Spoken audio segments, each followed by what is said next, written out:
Alors bonjour tout le monde. On va faire le TD4 sur les tableaux. Vous avez déjà eu le cours. J'espère que vous êtes encore meilleur que le groupe des pairs. Essayer d'instaurer une petite compétition entre les deux groupes.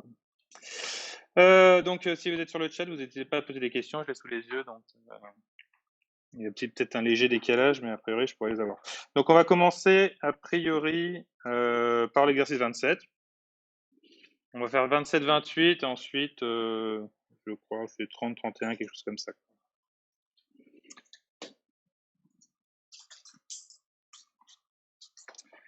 Un truc dans ce goût-là.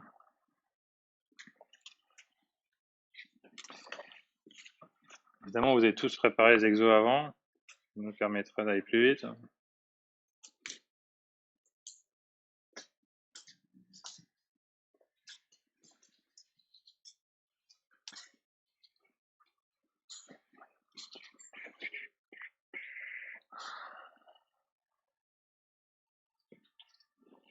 Alors, donner les lignes de commande. Bon, j'appellerais ça, parce que ligne de commande, ça fait un peu shell quand même. J'appellerais ça plutôt des instructions. Pour déclarer, remplir un tableau de D-double, tiré aléatoirement. Pour changer, parce qu'on adore les randoms ici. Afficher le tableau dans la console, donc en utilisant obligatoirement l'accesseur de dimension du tableau. Bon, c'est juste de vérification en gros, de syntaxe de Java. Donc, c'est parti. Pas le temps de niaiser, là.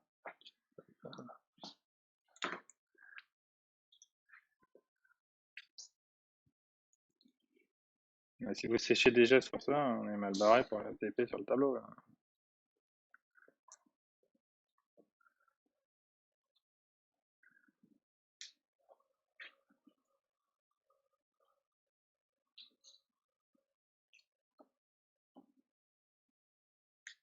Non, rien.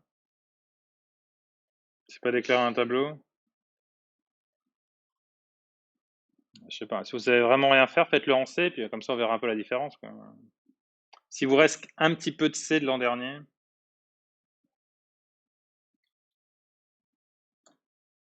si vous passé le confinement à faire autre chose. Bon, bah sinon on va pas attendre 3 heures. Si quelqu'un écrit quelque chose, que je regarde. Ok. Bon, ça manque de égal, des choses comme ça. Bon, alors c'est un tableau de D-double, c'est un tableau à combien de dimensions?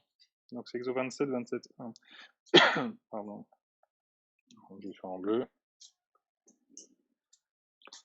Hop, j'ai... Attendez, j'ai oublié mon grand magique.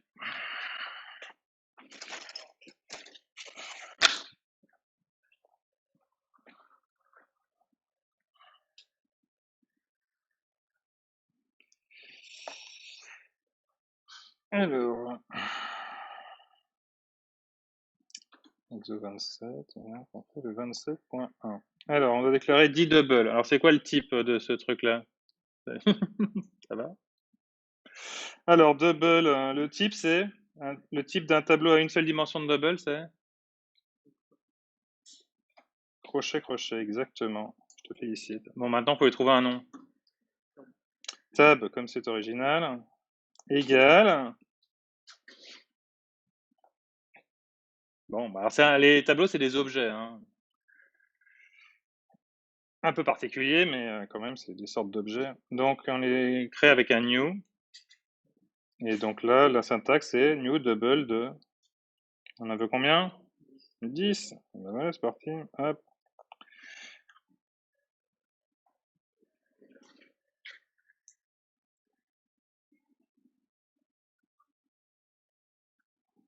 Voilà. Donc pour votre culture en C++, vous déplacez juste les crochets là, et puis vous êtes bon.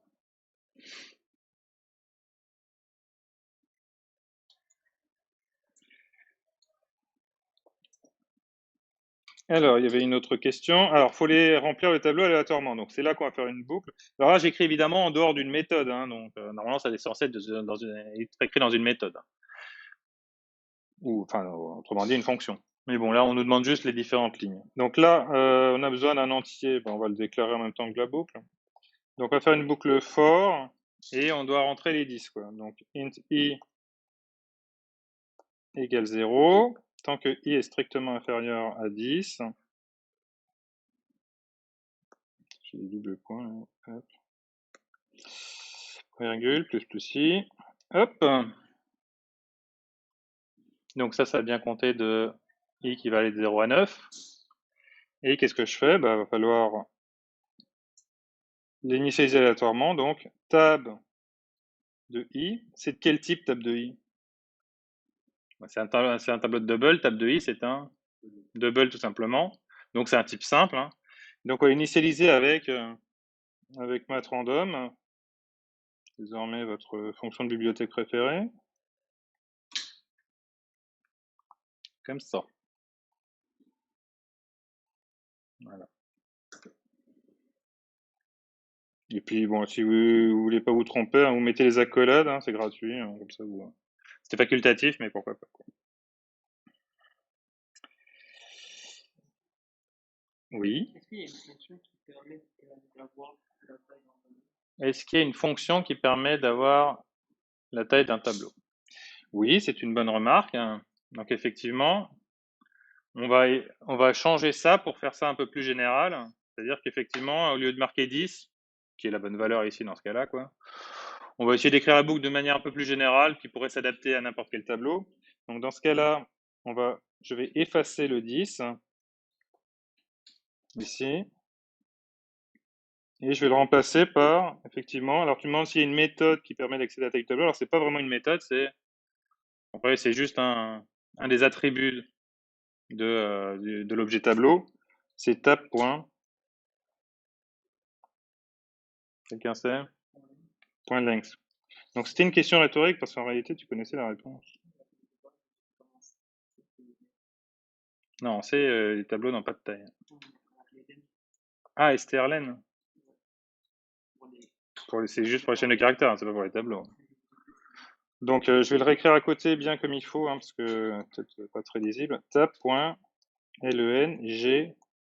length. Et il n'y a pas de parenthèse, c'est pas une méthode, hein, c'est un attribut. Ça va? Pas de souci particulier. Donc effectivement, c'est mieux d'écrire ça comme ça que le 10. Hein, donc corrigez sur votre truc. Alors, je crois que la question n'est pas finie. Afficher le tableau dans la console. Et là, c'est bien. On utilisait obligatoirement l'accesseur de dimension du tableau, donc c'était bien précisé ici dans l'énoncé. Hein, donc si j'avais lu jusqu'au bout, j'aurais fait correct dès le début. Donc maintenant, on va l'afficher, mais exactement par le même principe. Hein. For int i, bon, coup je le déclare, hein, parce qu'il était déclaré qu'à l'intérieur de la for précédente. Strictement inférieur à tab.length. Ici. Et c'est parti pour le fameux système.out.print. Alors, il y a une manière, est-ce qu'il demande une manière particulière de l'écrire? Non, bon. On va mettre un élément par ligne, on va pas s'embêter. C'est système.out.println de tab de i, tout simplement. Donc, ça nous fait afficher dans la console une liste de doubles les uns en dessous des autres.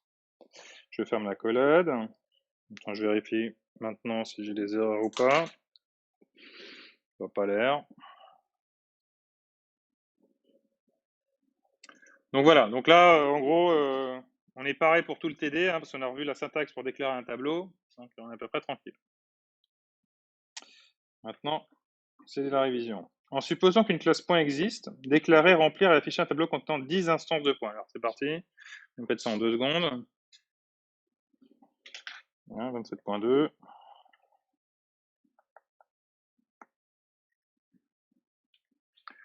Donc une classe point, bon, on imagine que c'est les classes points qu'on a déjà vues, donc c'est des classes qui ont 2 points à 2 dimensions.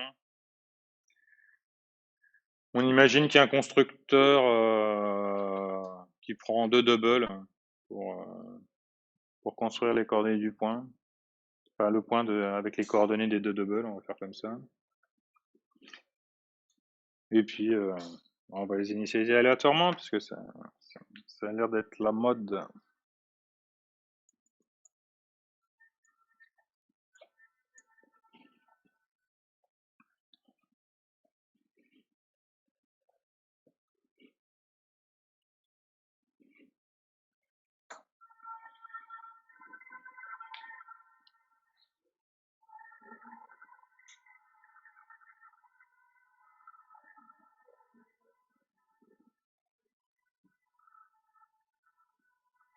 Mhm.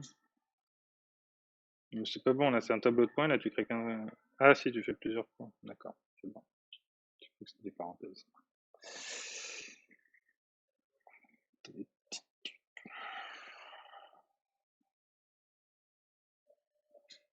y en a qui arrivent même à...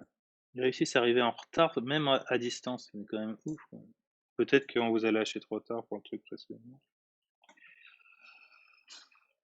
Hello. Donc 10 points. Alors c'est quoi le type d'un tableau de 10 points? Enfin, d'un tableau à unidimensionnel de points, c'est point, crochet, crochet. Bon, alors faut lui donner un nom. On va faire original encore, je vais l'appeler tab. Et donc faut créer ce tableau. New. Point. Oui. Crochet 10. Exactement. Point virgule. D'accord, donc ça crée bien le tableau.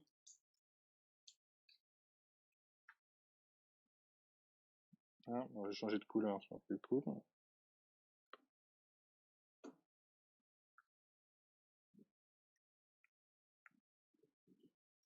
Ah, ce truc-là, il pointe vers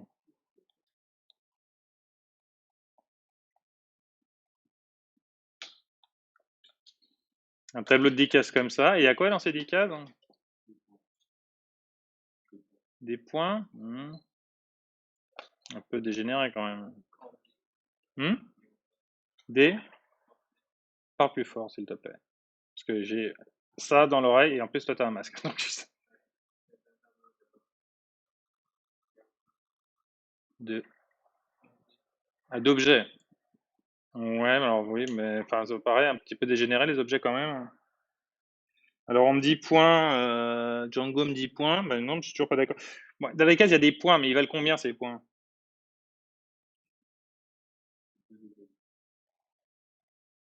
Deux? Deux double. Bah, si point était composé de double, mais en réalité non. Voilà, allez, on accélère. Quelqu'un me donne la bonne réponse là? Il contient des nuls. Quand il y a que des nuls, on n'a rien initialisé, hein. Nul.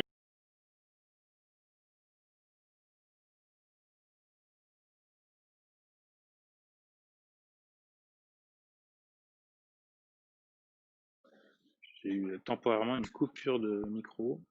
C'est revenu, tout va bien.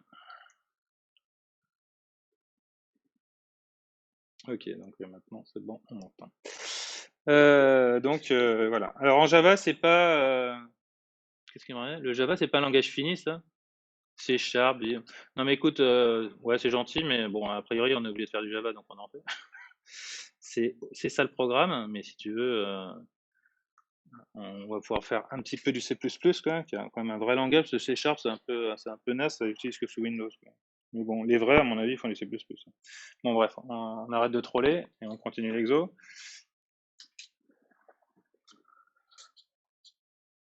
10 instances de points, donc maintenant il n'y a plus qu'à créer les points.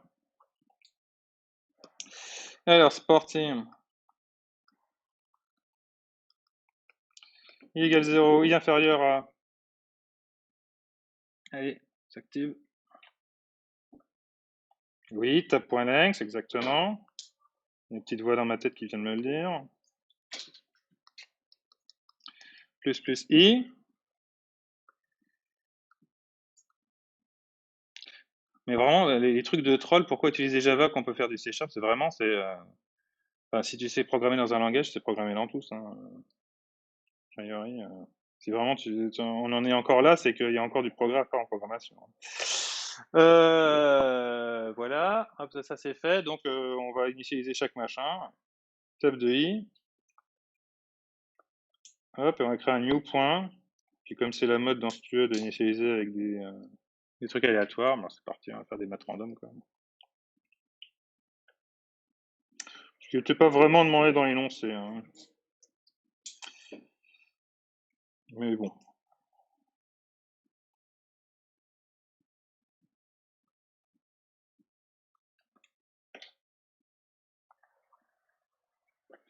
Alors, Django, table de i égale new point. Ouais, on aurait pu faire comme ça, je te dis. D'après l'énoncé, effectivement, table de i égale new point, ça suffisait. Si on avait un constructeur de points sans rien, ça pouvait marcher. Je me souviens pas comment. Voilà, de toute façon, elle n'est pas donnée à la classe point, donc on fait un peu comme on veut. Mais moi, je suppose qu'il y a un constructeur qui est comme ça à 2 arguments. Mais Django, ta solution, elle est bonne aussi. Donc, il consiste, hein, ce qu'il a fait new point, le constructeur par défaut. On voit bien ce que c'est. Voilà. Est-ce qu'ils veulent aussi qu'on les affiche? Ok, remplir et afficher. Bon, alors c'est parti. Alors afficher, ça va être exactement la même que l'autre.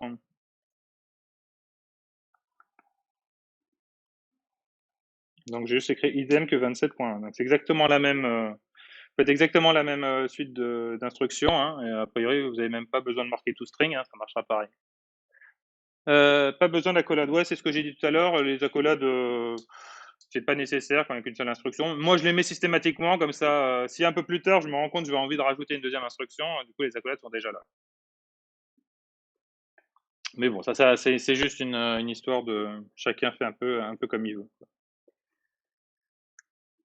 C'est bon? Passe à question 3. Tac.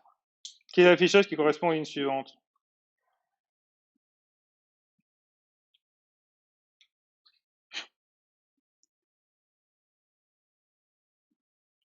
Bon, alors la ligne 1, qu'est-ce qu'elle affiche? Bah, rien du tout. Oui, Django, c'est pas grave, hein. Oui, je suis en cours. Ouais. Il y a des gens qui viennent comme ça, mais vous êtes les bienvenus quand même. Donc, la première ligne, ça affiche rien, ça fait juste une déclaration. On va faire un petit dessin vite fait en même temps.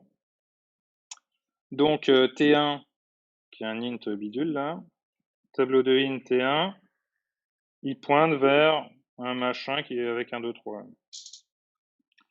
Un petit tableau de 3 cases. 1, 2, 3. Dessiner ça comme ça. Ensuite, int T2, lui, il pointe vers un machin qui comprend 3 cases, 1, 2 et 3. Voilà. Ligne suivante, T3 reçoit T1.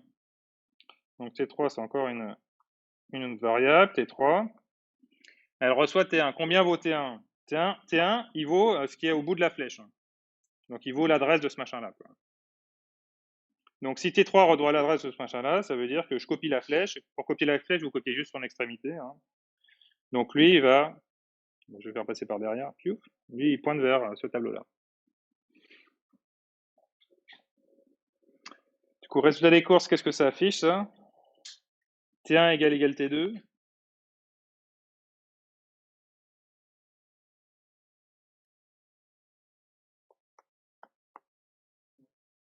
C'est faux, oui. C'est faux parce que égal, ça teste l'égalité des adresses. Oui, des références. Moi, j'appelle ça des adresses, c'est pareil, quoi. L'égalité des références. Java, ils ont tous la secte Java a son propre vocabulaire. Donc, ils ont des références et ils ne référencent pas les mêmes objets. Donc, ça, c'est faux. Par contre, T1 égale T3, ils référencent le même objet ici. Donc, ça, c'est vrai, quoi. Donc, 27.3.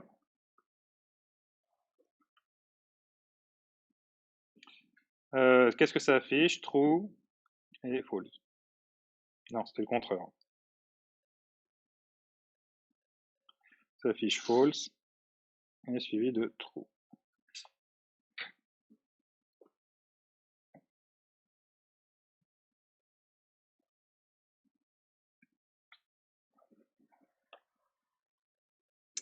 C'est bon, j'imagine que c'est noté.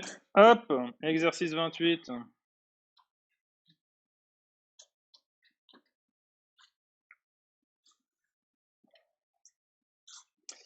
On souhaite écrire des classes qui permettent de gérer des nucléaires. Par exemple, le triplet 7, 8, 9 ou le 5-uplet 3, 3, 3, 3, 3. Donc, écrire la classe NuPlay qui contient pour seul attribut un tableau table d'entier et des constructeurs. Donc, il y aura 3 constructeurs à écrire.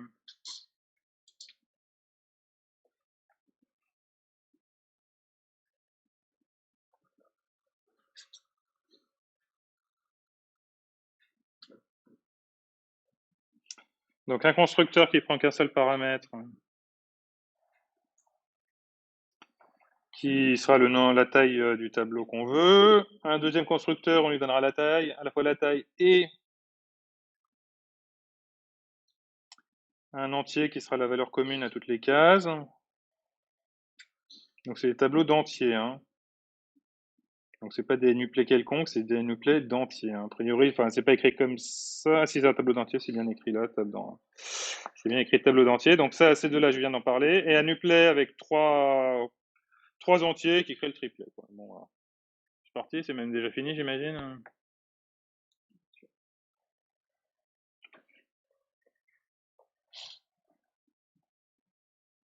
C'est bien qu'il y ait des gens random qui viennent comme ça. Eux, au moins, ils participent et ils posent des questions.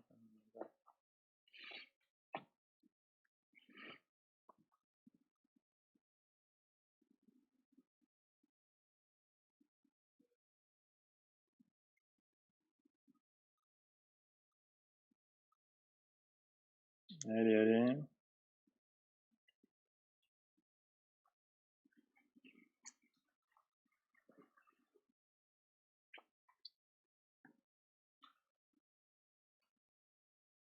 C'est quoi le numéro de la question? 28.1. Hop, exo 28.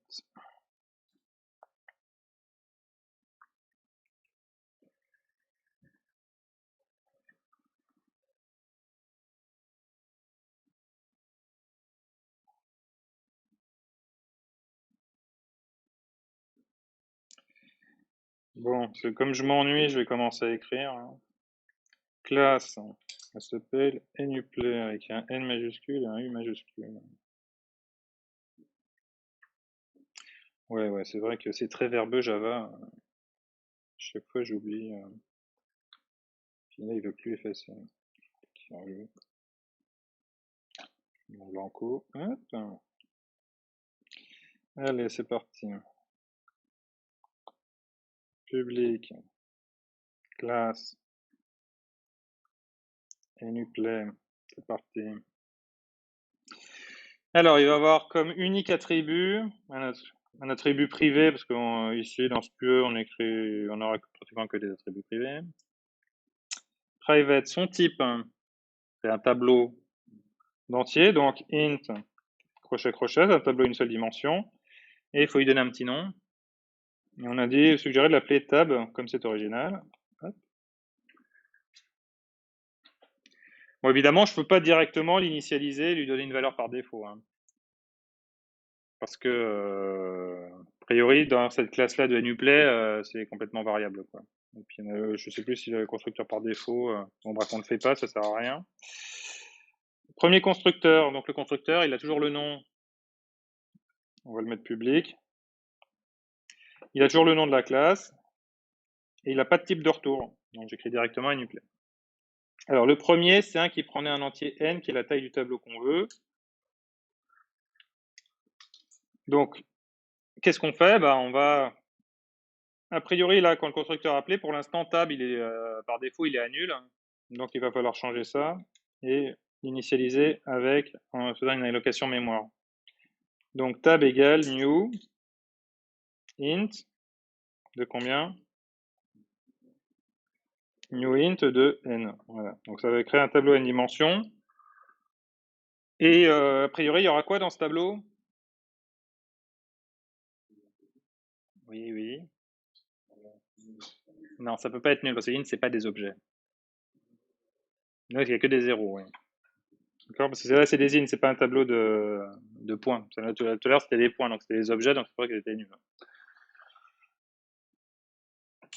Hop, donc je vais pas m'amuser à lui mettre des trucs dedans. Hein, par défaut, c'est 0 et terminé. Si vous pouvez vous amuser dans la grande tradition de l'UE, si vous voulez tout mettre à random, grand bien vous en fasse. Hein, vous faites comme on a fait dans l'exercice précédent. Donc ça, c'était le premier constructeur. Le deuxième constructeur, cette structure, cette fois-ci, qui prend 2 arguments. Donc, l'entier n qui va donner la taille du tableau. Et on lui donne aussi un entier x qui est la valeur commune qu'on va donner à toutes les cases. Alors, je ne sais pas s'il y avait un truc qui était imposé. Attention, on demande que vous appeliez constructeur à un paramètre. D'accord? Donc, le constructeur a un paramètre, c'est lui, parce que c'est le seul qui a un paramètre. Donc, on veut que vous l'appeliez. Parce que lui, il fait quoi? Il construit le tableau à n cases. Donc, c'est toujours un préalable à faire. Il faut toujours créer le tableau à n cases. Ce qu'ils ne veulent pas que vous fassiez, c'est que vous réécriviez cette ligne-là ici. Donc, comment je fais pour rappeler dans un constructeur un autre constructeur? On utilise this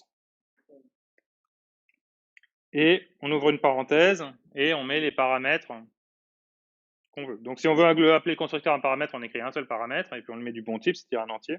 Donc là, je vais créer, hop, ça va appeler le constructeur à un seul paramètre entier ici. Donc, ça va appeler lui. Donc, ça va exécuter cette instruction-là et ça va revenir ici ensuite. Donc là, on a déjà fait le new du coup. Ben, t'envoies un autre. Où ça, un autre où ça? Ah, si là il y avait un private n et tout ça, ce n là le masquerait, donc il faudrait écrire this.n. C'est une question rhétorique encore. Je répète la question pour les gens qui étaient sur le chat. On me demandait qu'est-ce qui se passe s'il y avait un anti-n qui était déclaré ici. Bah, comme à chaque fois, effectivement, si vous avez un nom qui est pareil en attribut et un nom en paramètre, le nom en paramètre masque l'attribut. Et donc, pour les distinguer, lui, il s'appelle toujours n. Par contre, le n qui serait déclaré ici, on l'appellerait this.n. Mais bon, de manière générale, évitez de filer les mêmes noms, et comme ça, le problème est réglé.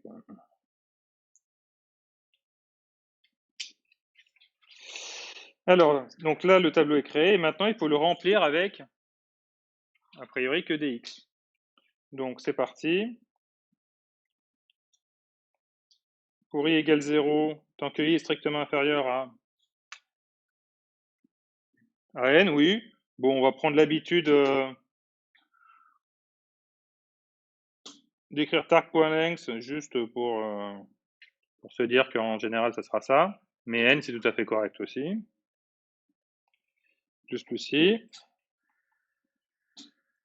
Voilà. Bon, pour une fois, je vais pas mettre les accolades. Ou si, j'ai toujours l'habitude de mettre les accolades. Ah, peut-être pas, parce qu'il n'y aura pas la place d'écrire le suivant. Et là, on fait tab de i égale tab de i reçoit x.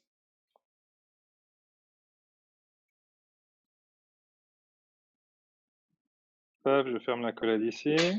J'essaie de serrer un petit peu, parce qu'il va y avoir un troisième constructeur ici, le constructeur nuplay avec ABC. Donc il crée un triplet ABC.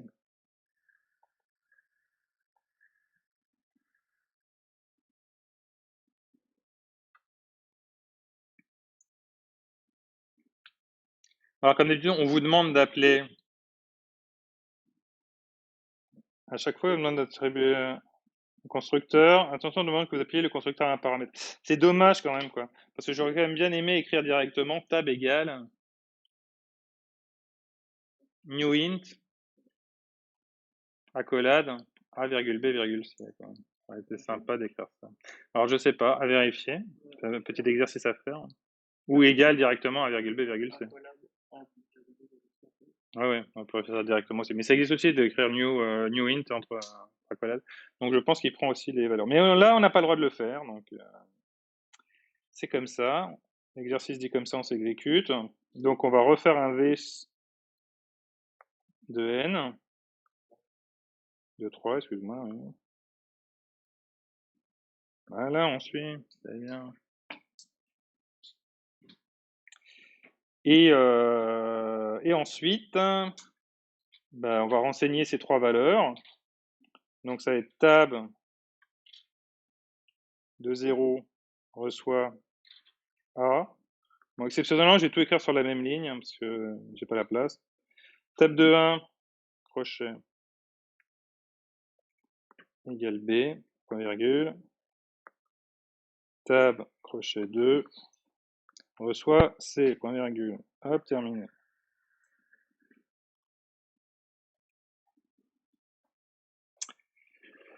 Bon, je ferme pas encore la classe parce que la collette de la classe, on va continuer d'écrire d'autres trucs dans les questions suivantes.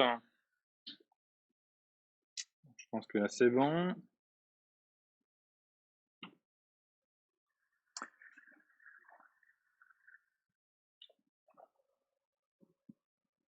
C'est bon, c'est copié, hein? Je vais passer à la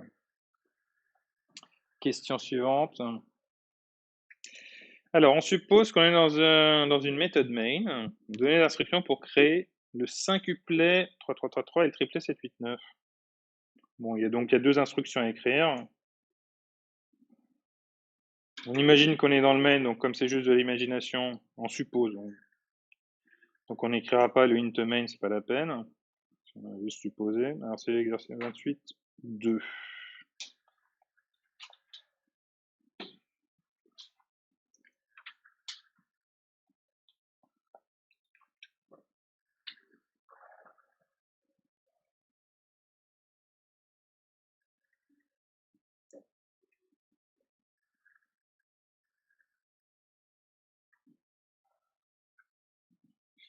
Donc le premier, c'est créer un singuplet qui ne contient que des 3. Donc c'est quel constructeur qu'on va utiliser?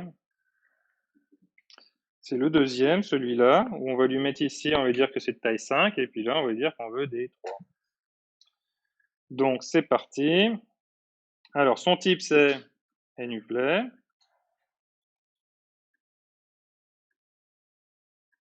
C'est le nom de la classe, hein, donc comme ça. NUPLAY,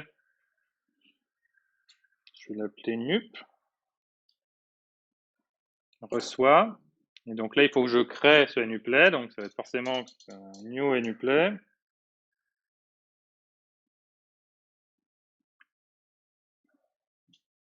Donc on a dit que ce constructeur a deux paramètres, donc j'ouvre une parenthèse. Premier paramètre, le nombre d'éléments, 5. Et la valeur commune, 3. Tac, terminé. Il est marqué, on suppose, donner l'instruction pour créer un singuplet, ouais, bon, il n'y a pas trop le choix. Et maintenant, le triplet 7, 8, 9. Bon, NUPLAY, trip, comme triplet, égale new NUPLAY, cette fois-ci, on va appeler le constructeur à 3 paramètres, 7, 8, 9. Hop, terminé.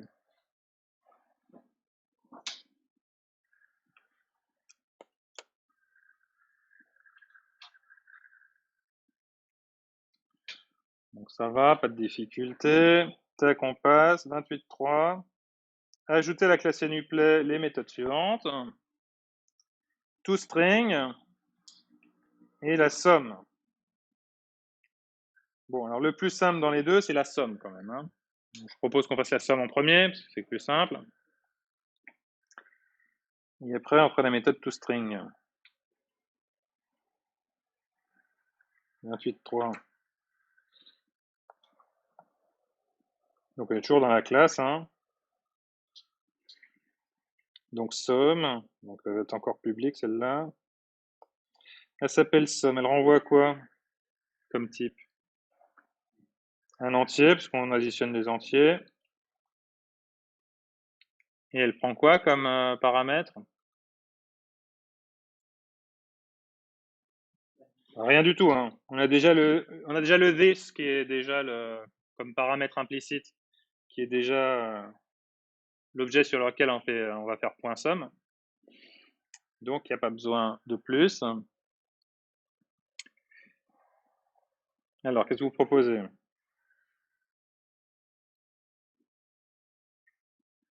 Qu'est-ce que tu proposes? Oui, toi.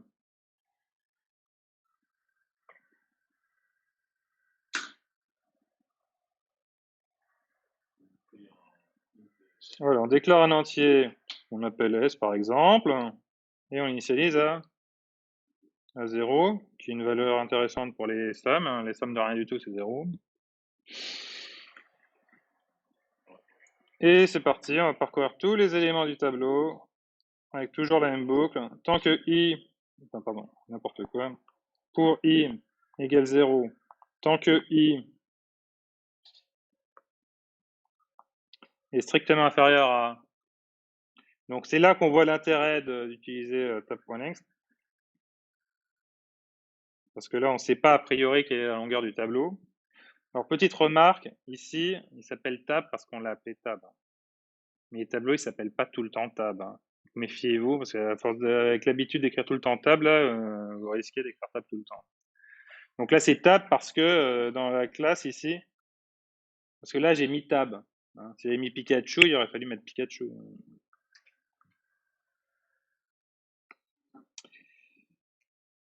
Tac, plus i, et on va écrire, j'ouvre une ACOF, j'ai l'habitude, S plus égal,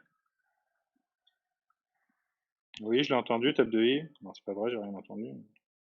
Faut bien avancer, hop, et à la fin, on n'oublie pas, return ES.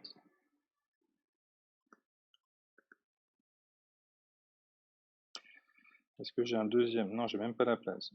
Ça va être bien, quoique ça pourrait rentrer. On va essayer de faire bien compact. Donc voilà pour la somme. Et ensuite, la méthode toString, la méthode toString, c'est toujours la même signature, c'est la méthode toString standard. Elle renvoie une string avec S majuscule, c'est un objet. Par convention, on écrit des majuscules pour les objets. Public string toString. Voilà, hop, hop. Et on est parti.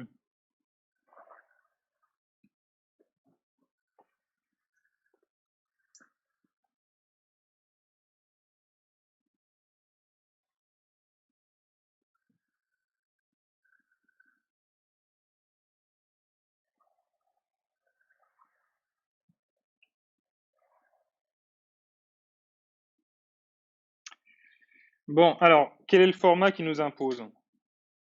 Analysons ça. Donc la chaîne de caractères 7, 8, 9. Donc on veut qu'il écrive les nombres, les entiers, les uns derrière les autres, séparés par des virgules, avec une parenthèse au début, une parenthèse à la fin, et tout collé, il n'y a pas d'espace. Bon. Donc c'est facile d'afficher les uns, enfin de concaténer une chaîne, au fur et à mesure de lui concaténer les différents entiers, ça va. Donc on peut faire ça dans une boucle. Ici, pour afficher 7, 8, 9, il faut faire une boucle qui fait 3 tours et elle va afficher chacun, enfin, elle va concaténer la représentation de l'entier en chaîne de caractères 3 fois. Le truc, c'est qu'il faut une parenthèse au début. Donc ça, c'est pas très compliqué. Il suffit d'initialiser notre chaîne avec une parenthèse au début. Et une parenthèse à la fin, ça c'est pas compliqué non plus. Une fois qu'on aura tout mis dedans, on mettra une parenthèse à la fin. Le problème, c'est les virgules. Pourquoi? Parce qu'il n'y a que 2 virgules et il y a 3 nombres. Donc comment on va faire ça? Oui? Ouais, tout à fait, ça c'est une bonne idée. Donc on me dit, on peut arrêter le for un indice plus tôt. On écrit 7 virgules dans le premier tour de for, 8 virgules dans le deuxième, et ensuite il ne restera plus qu'à mettre le 9. Quoi.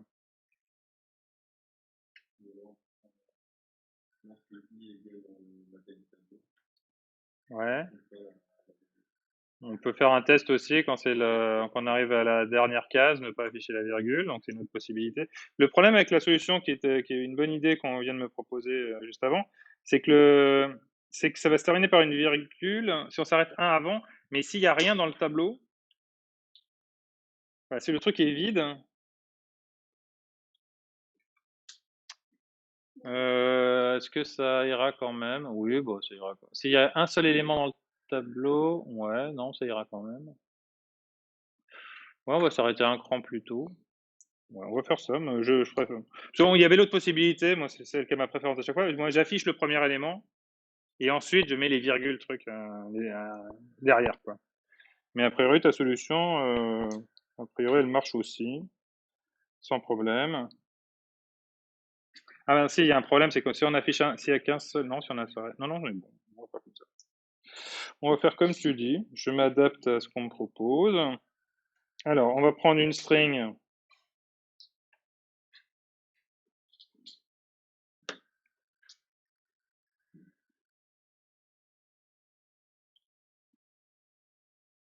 S.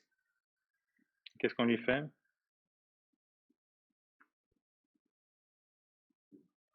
égale. Alors ça, vous faites un new string, mais elle va être vide. Hein, voilà. Mais sinon, on peut directement lui dire quand on lui fout une parenthèse. Quoi.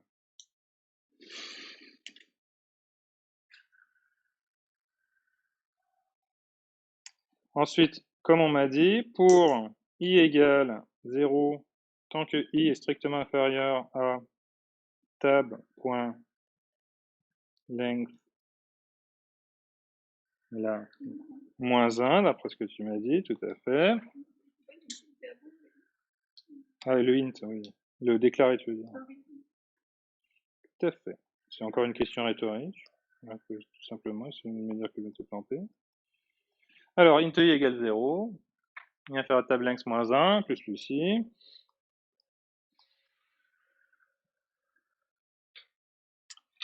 S plus égale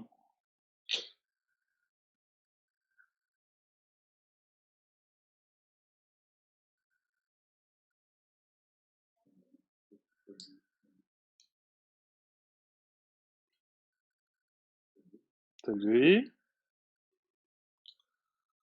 Donc là, c'est un nombre plus une virgule. Alors, normalement, quand il y a une des deux opérandes qui est... Alors là, c'est un char. J'ai peur qu'il fasse des bêtises, quoi. Alors, si vous êtes sûr, vous mettez deux doubles guillemets, comme ça, il n'y a aucun souci, quoi. Ça, c'est juste de la cuisine. Il faut mieux être devant, pour ce genre de code, être devant l'ordi pour être sûr de ne pas se tromper. Donc ça va faire ça. Il manque le dernier. Et le dernier, c'est tab de... Thème de l'ex-1. Est-ce que je le écris directement, là?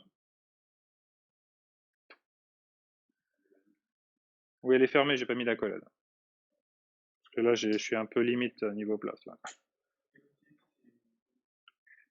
Vérifier qu'effectivement, elle existe bien, parce qu'il faudrait que le tableau soit vide, quoi. Donc, qu'il n'y ait pas de dernière case, quoi. Je vais les mettre pour te faire plaisir. Puis je vais les mettre toutes petites ici. Et donc là, on va vérifier si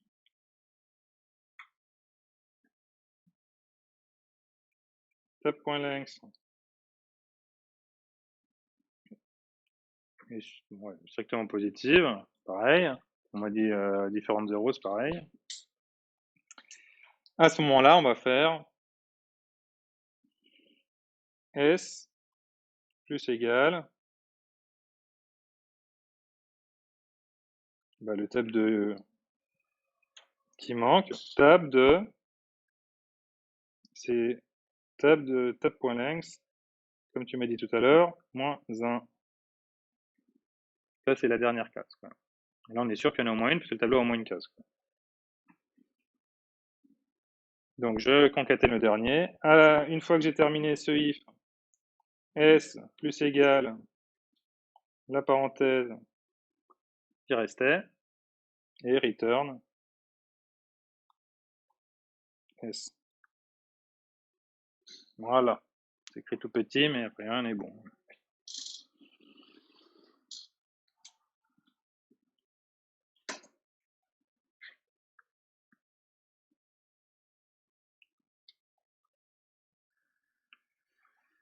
Alors,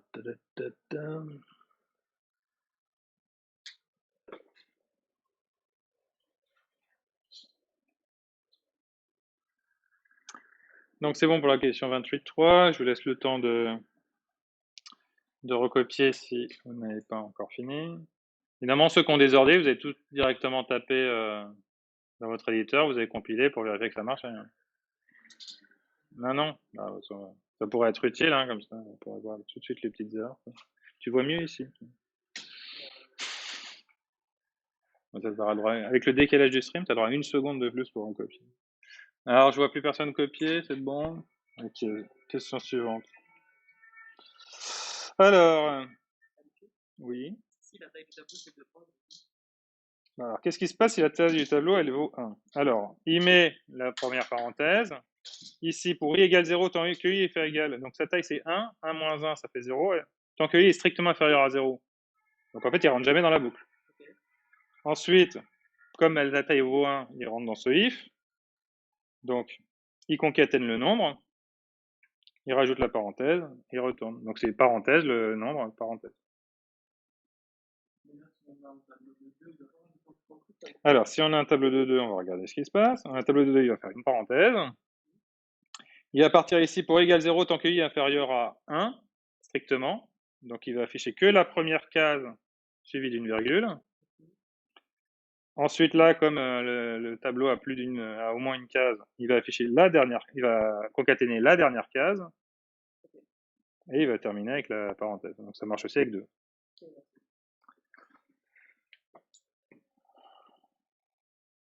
Alors, 28.4. Donc, on ajoute dans la classe NuPlay le constructeur. Il y avait plus rien. Hein. Une méthode intSum, par exemple, pour le truc. Ok, donc c'est bon. On ajoute à la classe NuPlay le constructeur ci-dessous à gauche, qui affiche les instructions. Qui affiche les instructions à droite.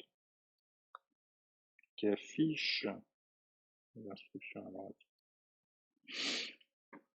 Expliquer le problème, proposer une solution.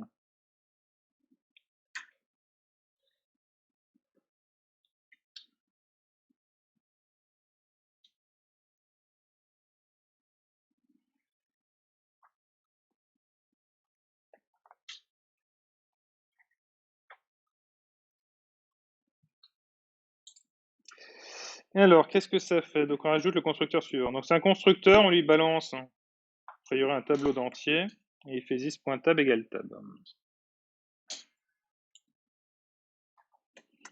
Et ensuite, on a dans le main ce machin-là. Donc, on va faire des petits dessins, comme d'hab. Hein. Donc, la première chose, c'est T1, 2, 3, là. T1, 2, 3, il est de type int tableau de int. Donc, lui va pointer vers un objet de type tableau avec 1, 2, 3.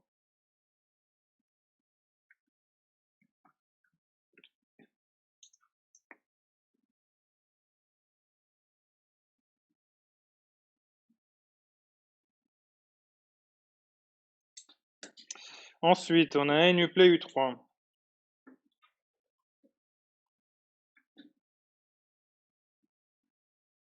Lui, il va pointer vers un objet de type NuPlay, hein, qui a comme attribut à l'intérieur, il a un tab ici, qui est de type int crochet, s'appelle tab. Et ce machin-là, a priori, avec ce constructeur ici, ce tab, il va être initialisé avec le tab qui est passé en argument, c'est-à-dire T1, 2, 3. Alors T1, 2, 3, lui, pointer vers lui. Donc si lui, je lui fais pointer vers la même chose, c'est parti, hop, il va pointer vers lui. Vous êtes d'accord? Merci. Et donc, T1, 2, 3 de 0 égale 50.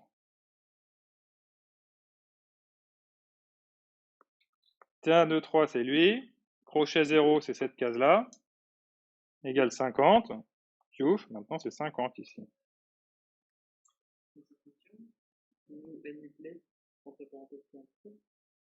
Oui, parce qu'on vient de créer le constructeur ici. On a dit qu'on a ajouté ce constructeur-là. Systemout.println de U3, U3 qui est le NuPlay, .toString c'est pas la peine de l'écrire. Hein. U3 tout seul, ça aurait marché aussi. Donc ça affiche quoi? Affichage. Ça affiche 50, 2, 3. Expliquez le problème.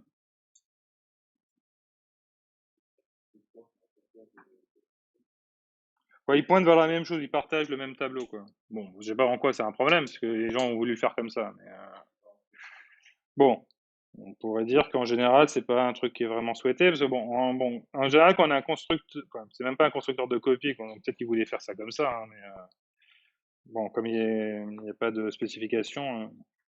Bon, donc du coup, bon, le problème, c'est que effectivement, ils partagent le même tableau et donc il peut être modifié par quelqu'un d'autre. Ce qui est un petit peu dommage. Alors qu'a priori, dans tout ce que j'avais jusqu'à maintenant dans la classe NuPlay, je pouvais pas modifier les valeurs du NuPlay.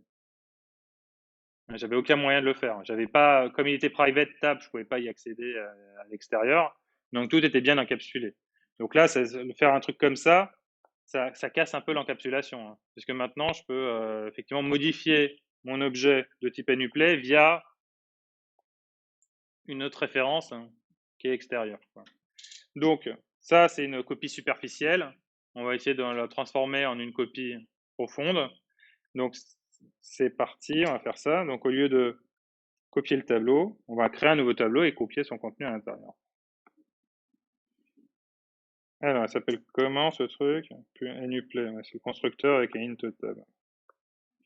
Donc, c'est parti. Donc, on imagine qu'on a écrit ce constructeur public NuPlay qui prend donc un tableau de int qui s'appelle tab. Je l'appelle tab exprès pour pouvoir écrire des this, hein. Mais normalement, vous cassez pas la tête, hein. Donnez-lui un autre nom, comme ça vous n'aurez pas de conflit avec le truc qui s'appelle tab et qui est l'attribut de la classe. Alors, première chose à faire, l'attribut de la classe, qui est this.tab. Est-ce qu'on n'avait pas le constructeur Si, on peut faire un this comme ça. Si on a le constructeur à un seul paramètre qui juste crée le tableau à la bonne taille. Il existe encore celui-là, je suis encore dans le bon exercice, c'est bon. Alors à quelle taille on le veut?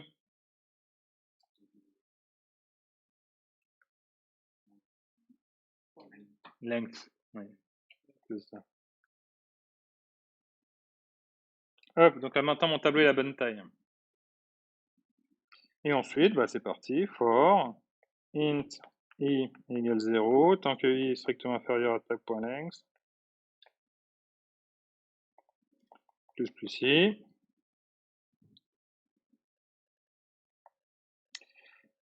Et qu'est-ce qu'on va écrire?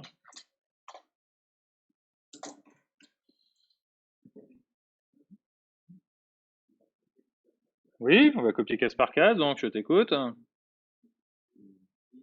Ouais,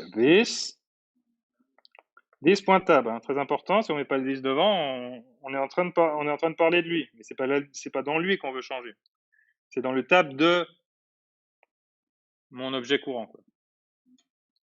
Donc rocher i reçoit tab de i.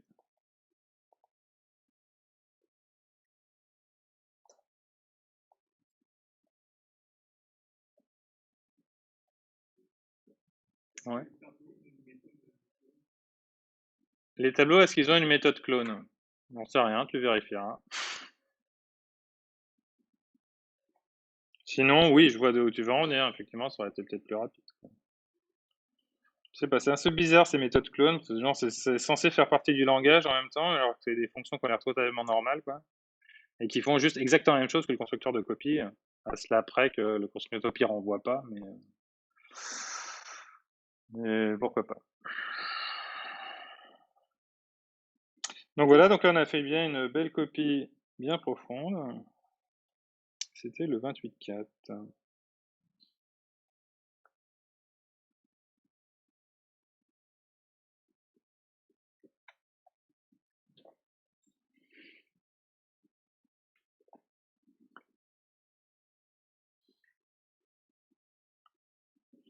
Alors, est-ce qu'on avait répondu à tout? Qu'affiche les instructions à droite, expliquer le problème, trouver une solution. Donc, regarde, ça c'est la solution. Ça me paraît pas mal. On ajoute dans la classe NuPlay la méthode getTab ci-dessous à gauche, qui affiche les instructions à droite. Donc, le même principe. Donc là, on a accesseur de tab. Pareil, on va regarder. C'est le même exemple ou pas? Ouais, presque, mais bon. Donc, je vais redessiner le truc en mémoire. Donc, on a un NuPlay qui s'appelle U4, qui pointe vers donc un nouveau NuPlay, ici. NuPlay. Donc, un champ, ou autrement appelé attribut, un attribut tab, lui qui pointe vers, ici, un tableau de 3 cases dans lequel il y a 4, 5, 6. D'accord? Donc, c'est vraiment, le 4, 5, 6, il n'est pas à l'intérieur du NuPlay, hein. C'est un pointeur, une référence. Il référence à un tableau encore extérieur qui est 4, 5, 6. Ensuite, Je déclare une variable qui s'appelle T456, qui est de type int crochet crochet, donc un tableau, et je lui affecte la valeur u4.getTab. Donc quand je fais u4.getTab, il renvoie tab. Donc il renvoie le tab de u4, u4.getTab, ça renvoie ce tab-là, donc ça renvoie la référence vers cet objet-là. Donc T456, il va référencer maintenant, du coup, cet objet-là. Tout le monde est d'accord? Ou faut que je réexplique? C'est bon? Tout le monde est d'accord? Super. Maintenant, ligne suivante, T456, 2, 0 reçoit 70. Alors T456, crochet 0, bah, c'est la case 0 de ce machin-là. Hein, j'ai suivi la flèche. Et je le change pour lui donner la valeur 70. Donc le 4 disparaît, maintenant il y a 70 ici.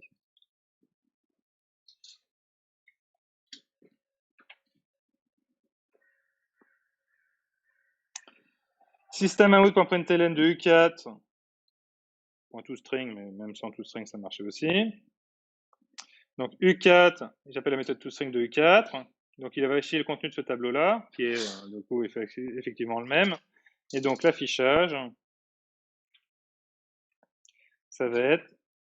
comment je l'affichais ce machin-là, moi? Ah oui, c'était le... Ouvrez une parenthèse. 70, sans espace, 5,6. Ça va exactement afficher ça. Si notre méthode toString, il n'y a pas de bug.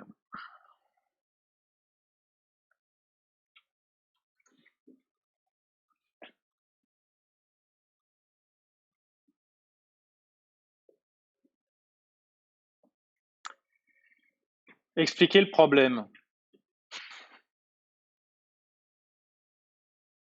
Bon, c'est un problème. Ça pourrait ne pas être un problème si c'était si personne veut faire comme ça, mais bon, a priori c'est un problème. Pourquoi? Parce que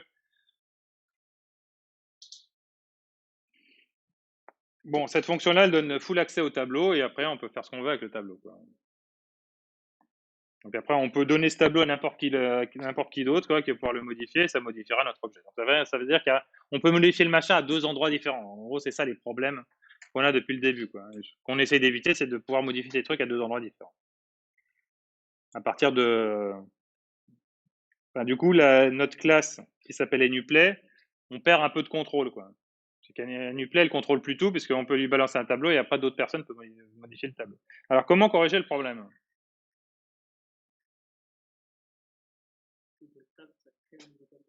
Voilà, on peut faire ça. GetTab, ça crée un nouveau tableau et ça copie. Voilà, on va faire des trucs super performants en Java.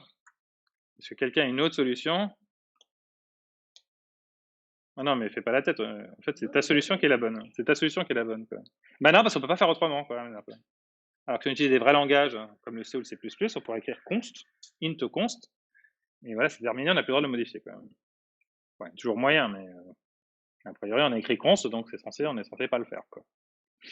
Mais const, ça n'existe pas en Java. Donc, c'est pas possible. Donc, on va faire comme tu m'as dit. Hein, on va copier, une opération bien lente. On va copier notre tableau de 1 million d'éléments juste pour pouvoir le consulter. Alors, je troll un peu comme ça, mais en réalité, donc en Java, il y a d'autres objets qui sont des trucs genre des listes immutables ou des machins comme ça, qui encapsulent en fait un tableau et vous empêchent de pouvoir le modifier, mais vous avez un getter qui vous permet de regarder les cases où vous voulez, quoi. Donc, en gros, pour corriger ce problème, soit vous changez le type de retour in crochet crochet et vous mettez justement une espèce de classe juste de consultation de ce machin-là qui permet juste de voir sans modifier. L'autre solution, ce serait que dans la classe NuPlay, vous mettiez un get avec un entier qui permet de récupérer le numéro de la case, comme ça vous pouvez le consulter sans le modifier. Ça serait une autre manière de faire, quoi. Là, on va faire ta méthode, comme tu as dit, on va faire ça vite fait, parce que je crois que pendant cette séance, on n'a pas assez copié de tableau. Donc, on va continuer. Alors, public int getTab, c'est quoi le numéro? 28.5. Public int crochet crochet getTab. Allez, ça prend rien. Piouf. Alors, il faut lui donner, bon, on va créer un nouveau tableau. Int égale, je vais appeler T, parce que j'en ai marre des bêches là.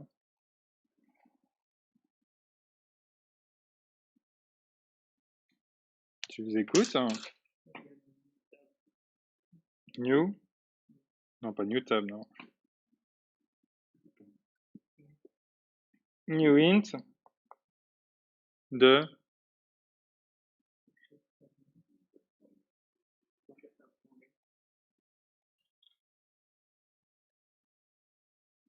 voilà.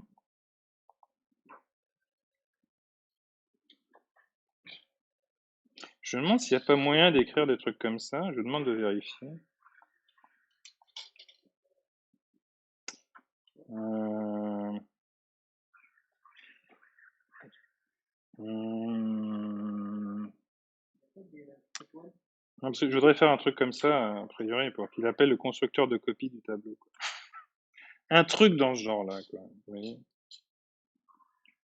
je pense qu'ils ont quand même foutu ça dans le langage, quoi.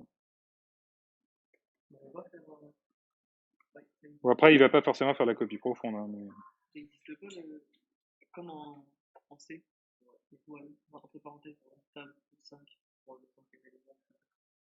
non, ça, on peut pas faire ça en Java. On peut pas déréférencer les. Ils sont automatiquement. Tout est pointeur en Java. Tous les objets, c'est tous des pointeurs.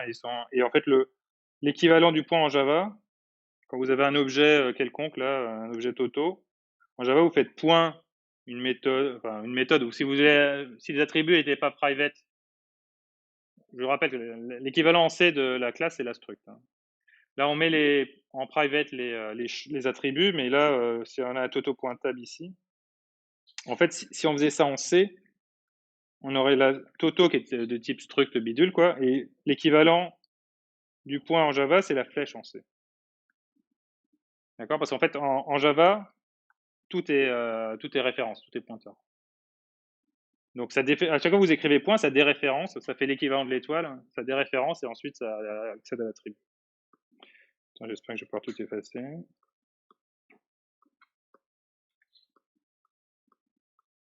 Donc, du coup, normalement, vous devriez continuer d'avoir peur des trucs de Java, parce que c'est des pointeurs. Mais bon, le fait que tout soit pointeur, après, ça vous pose moins de problèmes que quand en C, où des fois on peut avoir le vrai. En C++, c'est pareil, hein.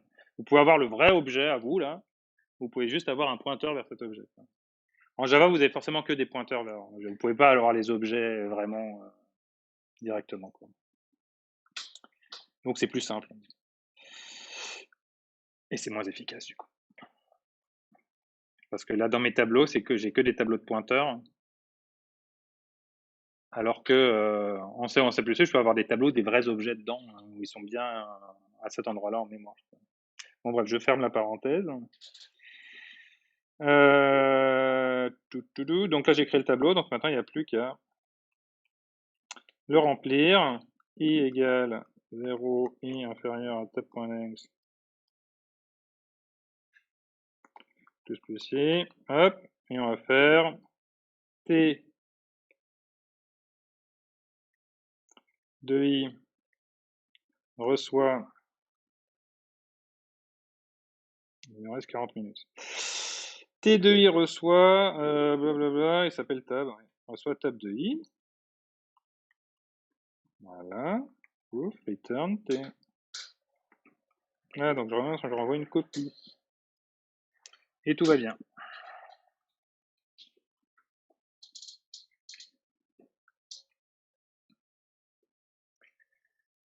Alors, qu'est-ce qu'il demande après? Écrire une méthode égale, qui rend vrai si n2 est égal au NUPLE courant. Bon, donc pour écrire cette méthode égale, j'aime bien comme parce que, plus tard on l'appellera equals, hein, plus tard dans le semestre, hein. Donc, pour l'instant c'est égal, hein. On va faire semblant qu'on ne connaît pas equals. Alors qu'est-ce qu'il y a pour vérifier que deux NUPLE sont égaux? On va juste vérifier que leurs entrailles sont égales, c'est-à-dire les différents attributs. Et il y a combien d'attributs dans un NuPlay? Il n'y en a qu'un seul, c'est le tableau. Donc on va vérifier quoi en premier? Donc du coup, ça va revenir à vérifier l'égalité de deux tableaux. Donc on va vérifier déjà qu'ils ont la même taille, parce que sinon c'est même pas la peine de regarder. Et quand ils ont la même taille, ensuite il n'y a plus qu'à parcourir sur leur taille commune et vérifier que effectivement les valeurs des deux tableaux coïncident aux mêmes indices. Public booléen égal.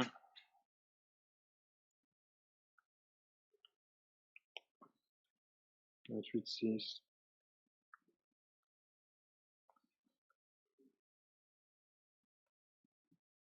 Égal. Alors, NuPlay.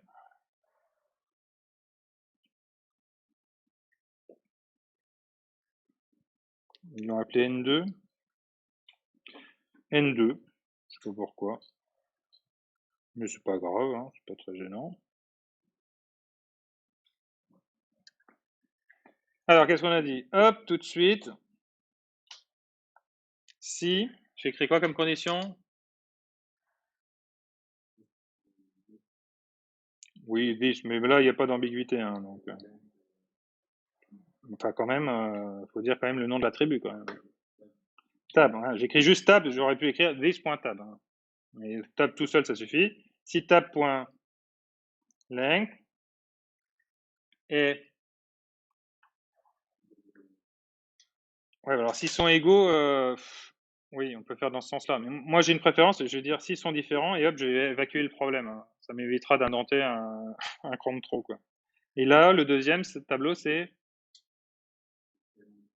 voilà, n2.tab.length. D'accord? Évidemment que n2, on a le droit d'accéder au champ tab. Pourquoi? Même s'il est private. Parce que égal, on est en train d'écrire cette méthode dans la classe. D'accord? Donc tout ce qu'on est en train d'écrire dans la classe, on a même accès au truc private. Heureusement, sinon on ne pourrait rien faire. Donc s'ils sont différents, hop, je ne m'embête pas, return false. Voilà, j'ai évacué le problème. Du coup, ça me permet de continuer d'écrire directement là, sans avoir un niveau d'indentation supplémentaire. J'aurais pu écrire s'ils étaient égaux, faire la boucle à l'intérieur, ensuite... mais ça aurait été plus chiant. Voilà, donc je préfère faire comme ça. Vous pouvez faire dans l'autre sens, l'important c'est de faire juste. Hein. Donc maintenant je vais faire la boucle. Donc maintenant qu'ils ont eu la même taille, la taille commune, int i égale 0, tant que i est strictement inférieur à tab.length, on peut prendre lui par exemple. Mais disons comme ils ont la même taille, je peux prendre aussi n2.tab.length, hein, ça marche aussi, hein, mais c'est plus long à écrire. Plus i. Oui. Et c'est ce que j'ai expliqué juste avant. En fait, non, il n'y a pas de problème parce qu'en fait, égal, c'est une méthode de la classe NuPlay. Donc, comme c'est une méthode de la classe NuPlay, elle a aussi accès à tous les éléments private. Mais sinon, on ne pourrait rien faire. En fait. Si on n'avait pas accès aux éléments private à l'intérieur de la classe, bah, on déclarerait des éléments private et on ne pourrait plus jamais les utiliser. Donc, ça n'aurait aucun intérêt. Donc, hein, bien penser, parce que là, j'ai pas tout écrit sur la même page, mais ça, c'est bien à écrire à l'intérieur de la classe NuPlay. D'ailleurs, dans l'énoncé, ils disent bien ça. Écrire une méthode, ouais. Quand ils écrivent une méthode, c'est sous-entendu qu'elle est interne à NuPlay. De toute façon, c'est forcément le cas parce que sinon, on ne pourrait pas vérifier que un seul NuPlay est égal à quoi. Donc, forcément, une méthode d'instance. Hein. Sinon, c'est comme vous posez la question, quelle est la différence entre un pigeon?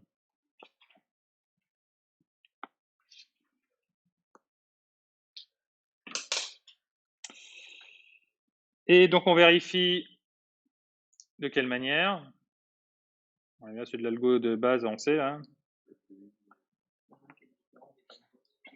Voilà. Donc, si tab2, exactement. Si tab2i est différent, c'est bon, je kiffe les différents, là. Différent de l'autre, c'est-à-dire n2.tab. Non, pas point, crochet, i. Donc, s'ils sont différents, si à un moment ils sont différents, c'est même pas la peine de continuer. Terminer, return false. Et on sort du force. Alors là, parce que là, j'en vois venir, là, déjà, là, des gens qui vont marquer else return true. Alors ça, jamais.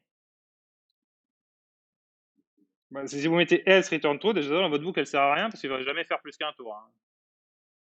Puisque soit il return true, soit il return false, mais au premier tour, il sort quoi qu'il arrive, hein, pour retourner vrai ou faux, mais il sort. Donc en fait, c'est jamais à l'intérieur de ça. Donc ici, vous écrivez bon, return true. Hein. Donc, si j'ai réussi à passer ce if, c'est que les longueurs sont égales. Si j'ai réussi à passer dans toute cette boucle tous les tests qui sont ici, ça veut dire qu'ils sont tous égaux, et donc à la fin, je retourne true. Terminé. Voilà. Alors, il n'y a pas besoin de mettre des accolades, mais je vais les mettre quand même. Juste pour plus de clarté. Hein.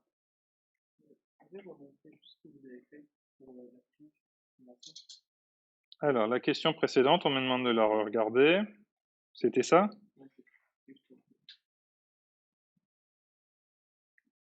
C'est juste pourquoi? Pour prendre une photo?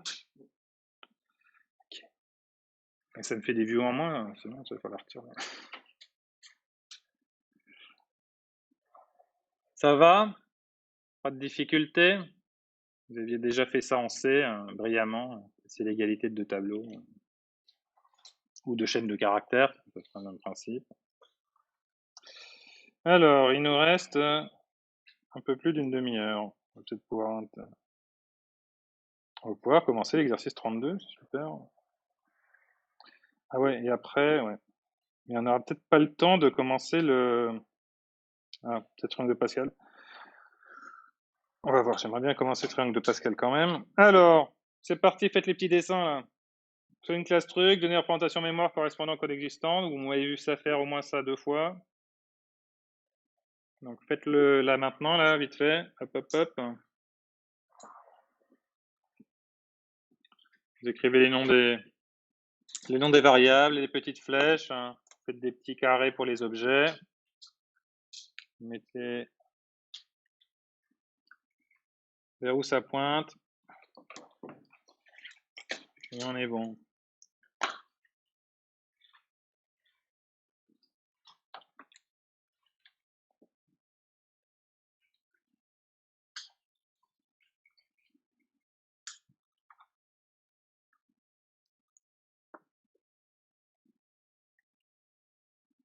Et après, on demandera de donner les instructions nécessaires pour dupliquer le tableau tab 0. Êtes-vous satisfait du résultat? Bah, j'espère qu'on sera satisfait du résultat, parce que si c'est nous qui le faisons, on va faire ça bien.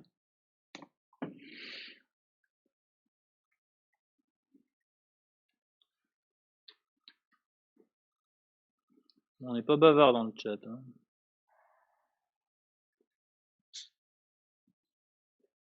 Les gens sont endormis devant.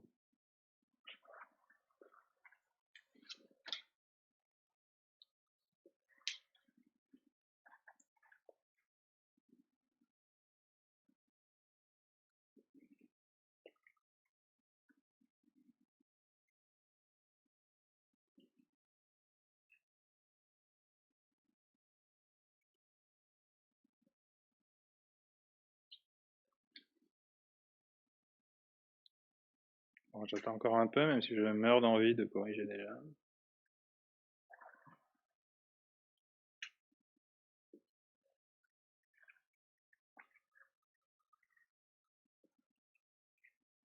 Alors, je vois déjà un dessin de fait, ce qui m'incite fortement à corriger déjà.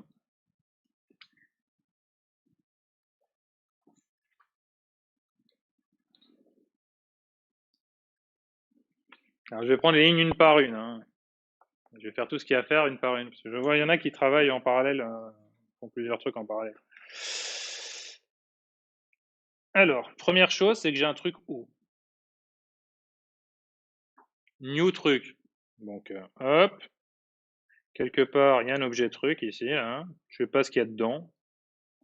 On s'en fiche. Bon, il y a sûrement des attributs qui peut-être eux-mêmes pointent vers d'autres trucs, je ne sais pas. Ou ils ont seulement des attributs simples comme des entiers ou des floats, je ne sais pas. Mais pour l'instant, avec ce qu'on a, on va faire ça. Truc O2. Donc on a une deuxième variable qui s'appelle truc, qui s'appelle O2. Égal, reçoit O. Donc la référence O2 va référencer la même chose que O. O référence le truc, cet objet truc. O2 va référencer le même objet truc qui se trouve en mémoire. 3, ça crée une variable qui s'appelle tab_o, qui est un tableau de trucs. Ça s'appelle tab_o. Et ça crée un tableau de 3 références de trucs, mais qui a priori, c'est des nuls dedans.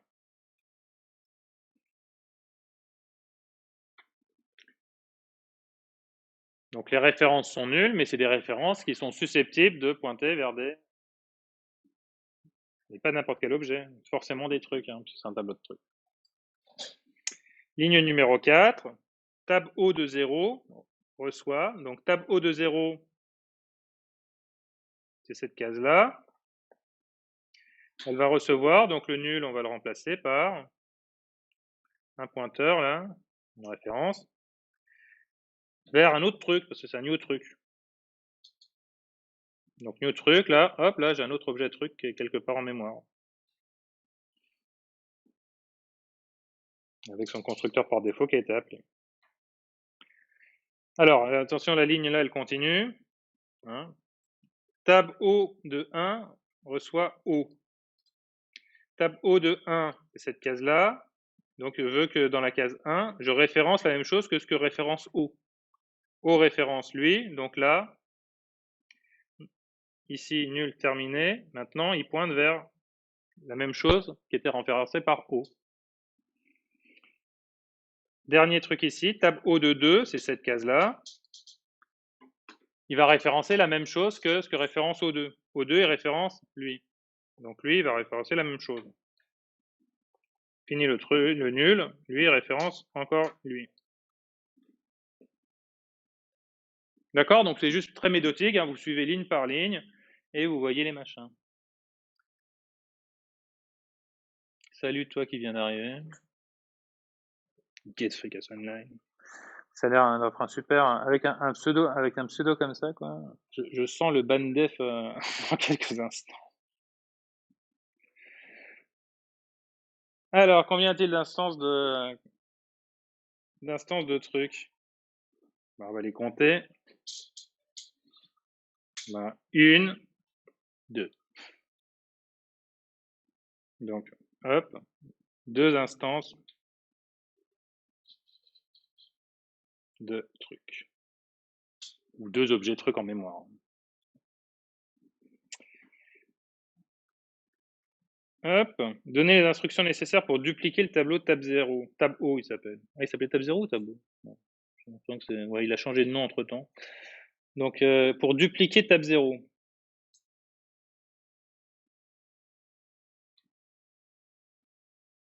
Bon, bah, c'est parti, on va dupliquer tab0. Question 32.2. Alors, pour dupliquer tab0, je vais parcourir toutes les cases de tab0. For int i égale 0, tant que i est strictement inférieur à tab_o.length,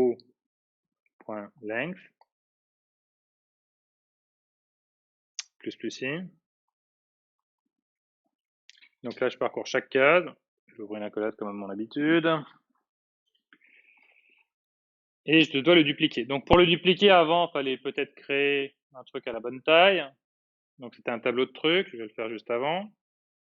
Truc, tableau. Tu veux l'appeler comment?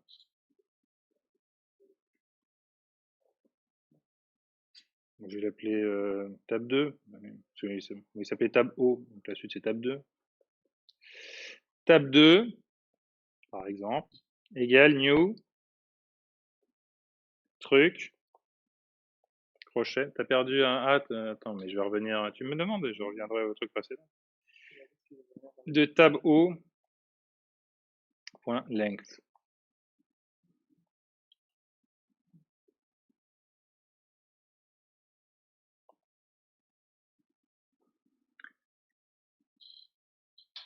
Bon, maintenant réfléchissez ce que vous allez mettre dans la boucle for. En ce temps-là, je te remontre le truc que c'est ça que tu voulais? C'est bon, t'as tout? Alors, on veut copier, dupliquer. Oui, c'est copier. Dans table 2. Donc, je vais écrire table 2 de I reçoit.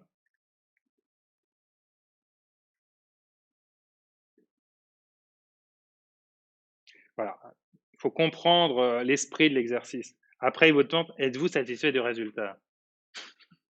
Donc, peut-être faire un truc où vous n'êtes pas satisfait du résultat. C'est parti. Hein. Table 2 reçoit. Bon, il s'appelle table O. Hein. Il s'appelait comme ça au début. Voilà. Satisfait. Point médian E.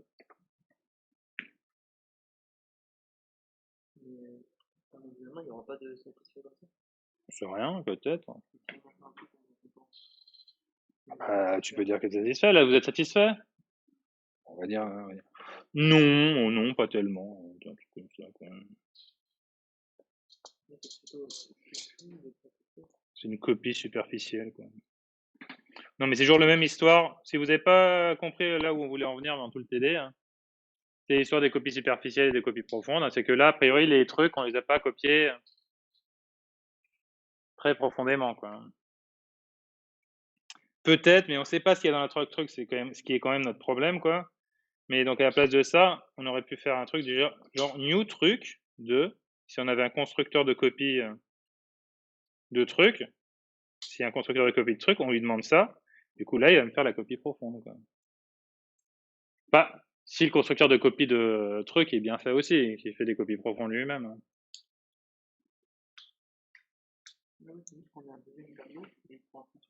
Bah oui. Parce que les trucs, c'est des objets. Si c'était des types simples comme des doubles ou des in, il n'y aurait pas de problème. Mais là, comme c'est des trucs qui sont des objets, a priori, quand on copie, enfin, quand on fait égal, on copie que la référence. Hein. On copie pas le contenu de l'objet. Si truc, il a bien un constructeur de copie, ce qui est pas sûr, on sait pas ce qu'il y a dans le truc. Ou seulement ce que tu m'avais dit là, qui était très bien aussi, s'il y a une méthode clone, on écrit table de O de I.clone.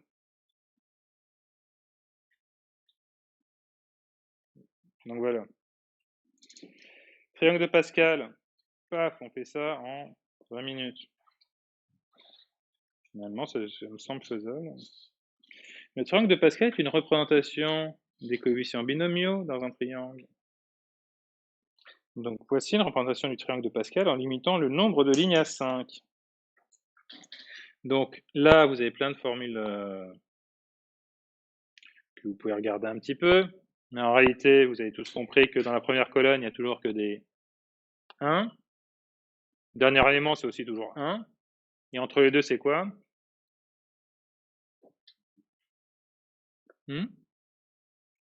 C'est ça plus lui.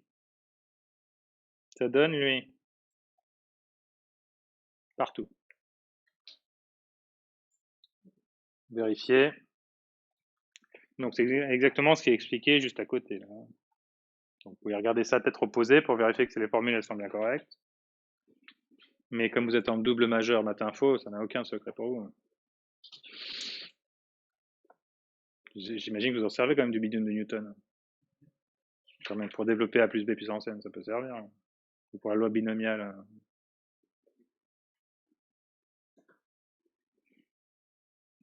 Écrire une classe triangle Pascal qui réserve uniquement la place mémoire nécessaire pour stocker le triangle de Pascal, dont le nombre de lignes est passé en paramètre du constructeur. Donc vous voyez que ça va être une espèce de tableau à 2 dimensions, dans lequel il y aura combien de lignes ici? Le nombre de lignes ici, dans cet exemple-là, ça correspond à 5 lignes, mais chaque ligne a une taille, un nombre de colonnes qui est différent. D'accord. Donc là, on va faire un tableau à 2 dimensions. Bon, après, les vrais programmeurs, ils font pas ça, ils créent que des tableaux à une seule dimension. Et avec du modulo et des trucs comme ça, ils se débrouillent pour accéder aux bonnes cases. Quoi. Mais bon, on est en Java, donc on va faire pourri. 33.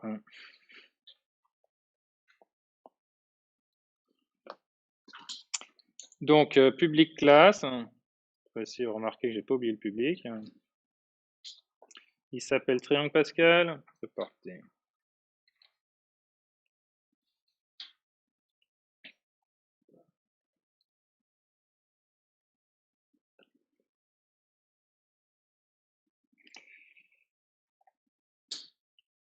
Alors, il a un fameux champ. Donc, il contient que des entiers, ce triangle de Pascal. Et c'est quoi son type?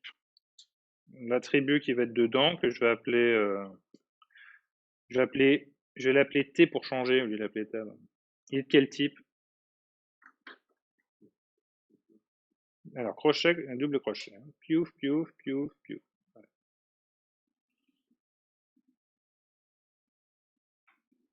Et on me dit, on veut un constructeur, donc il a le même nom que la classe. Triangle, ah j'ai oublié, c'est tellement verbeux.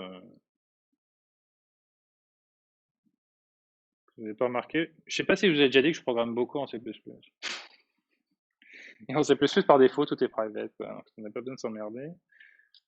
Allez, on est sérieux. Private, int, crochet, crochet, T, public, triangle Pascal. Donc là, on nous demande d'en faire un qui prend un seul argument, qui est le nombre de lignes. Alors, je ne l'ai pas fait pour les autres trucs. Évidemment, vous mettez un commentaire ou je ne sais pas quoi, genre n supérieur à 0, un truc comme ça. D'accord? Histoire de dire, vous mettez une spécification, un truc comme ça, quoi. Il y a un certain nombre il y a des exos qu'on a déjà corrigé la dernière fois, notamment sur les mariages. Ouais, je vais répéter un truc comme ça sur les mariages. Sur les mariages, on avait vérifié qu'une personne, on n'essayait pas de marier des personnes qui étaient déjà mariées. Vous vous souvenez? Bon, donc je l'ai fait comme ça, mais en réalité, ma préférence aurait été d'écrire en précondition comme ça, là, dans la documentation de ma classe, en disant interdit d'appeler épouser avec des gens déjà mariés, quoi. Comme ça, c'était réglé. Il y avait un autre cas que je n'avais pas testé, en fait, quoi, et donc que j'aurais dû mettre en précondition aussi, c'était de dire une personne n'a pas le droit de s'épouser elle-même. Parce que sinon, on pouvait très bien écrire ça. Donc moi, je préfère mettre ça en précondition en disant ça, c'est interdit d'utiliser ça dans cette méthode. Ce qui fait que si vous voulez utiliser la méthode et que vous savez déjà que vous avez deux personnes qui sont célibataires, bah, vous pouvez les marier directement, il va les marier. Par contre, si vous n'êtes pas sûr, à ce moment-là, vous faites la vérification à l'extérieur de la méthode, quitte à éventuellement écrire une méthode et célibataire ou quelque chose comme ça, quoi.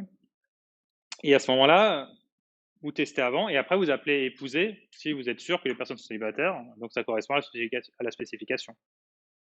Donc là, c'est le même genre de truc, quoi. Triangle Pascal, j'écris, forcément, vous m'envoyez un n qui est strictement positif. Comme ça, c'est réglé. Parce que si je fais pas ça et que vous faites un test, si n est strictement positif, bon, si c'est le cas, vous allez faire le travail, et s'il l'est pas,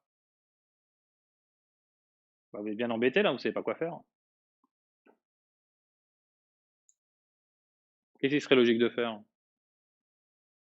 En Java, a priori, si vous envoyez une mauvaise valeur en entrée, il faudrait qu'il envoie une exception. Les exceptions, on les a pas encore vues.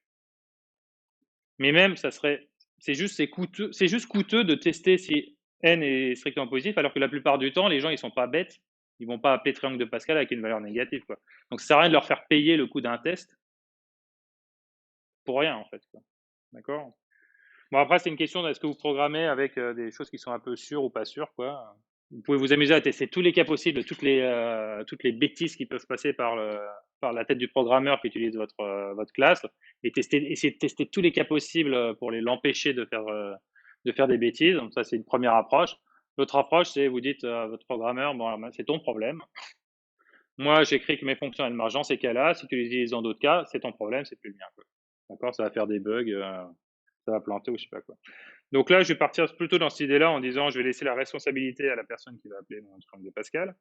Donc la première idée ici, c'est déjà de créer le tableau T. T égale, T reçoit,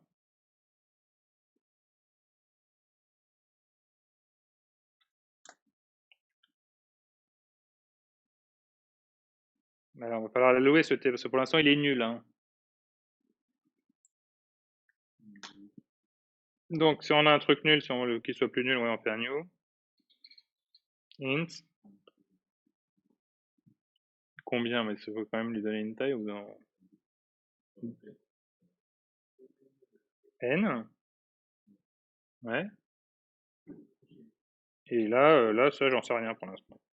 Donc ça crée juste les n lignes qui pointent vers nul, en fait. Parce qu'en fait, là, cette notation-là, en Java,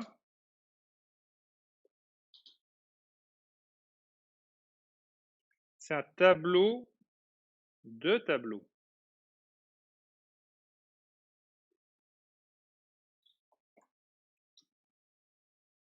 Alors qu'en C,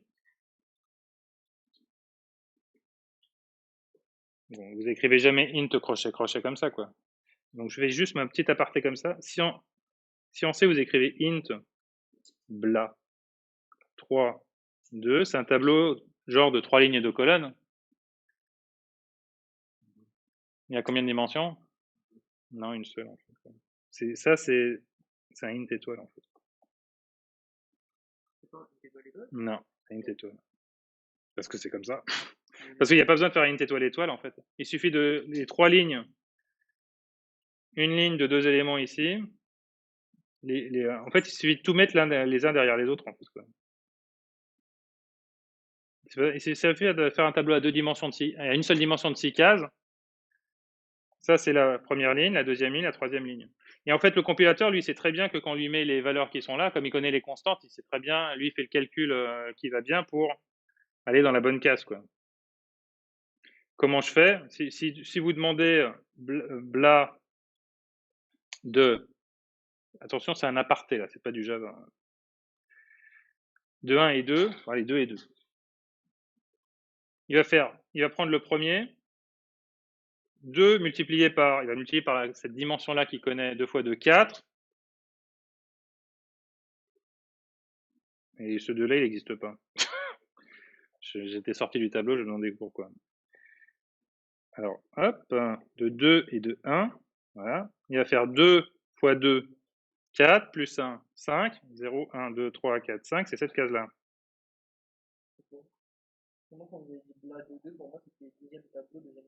Non, c'est troisième tableau, deuxième case.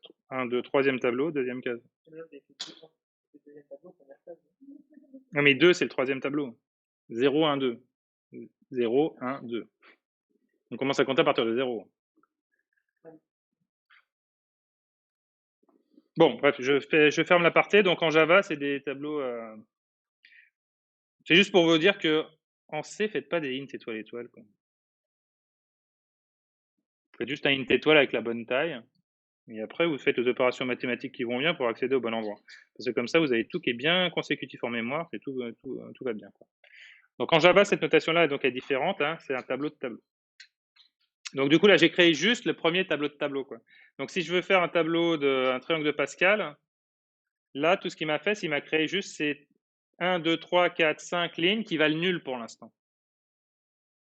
Donc maintenant, il va falloir créer ces différents tableaux de tailles différentes. Allons-y. Petite boucle for. Int i égale 0. Combien il y a de lignes? Il y en a n. Tant que i est strictement inférieur à n, plus i. Voilà. Et donc i, on va commencer par la ligne 0, puis la ligne 1, puis la ligne 2. Et puis si c'était 5, on terminerait par la ligne 4. Donc à chaque fois, on va devoir écrire t de i et lui allouer son tableau. Donc sur la ième ligne, il a combien de colonnes?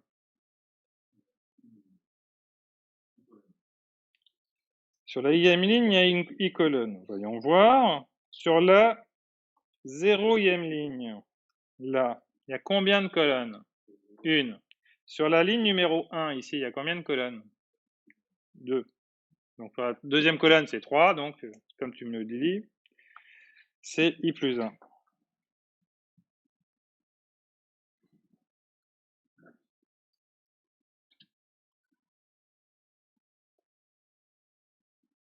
Voilà, donc là, il a la bonne forme. Je ferme la collade du fort, je ferme la collade, triangle Pascal. Oui, monsieur.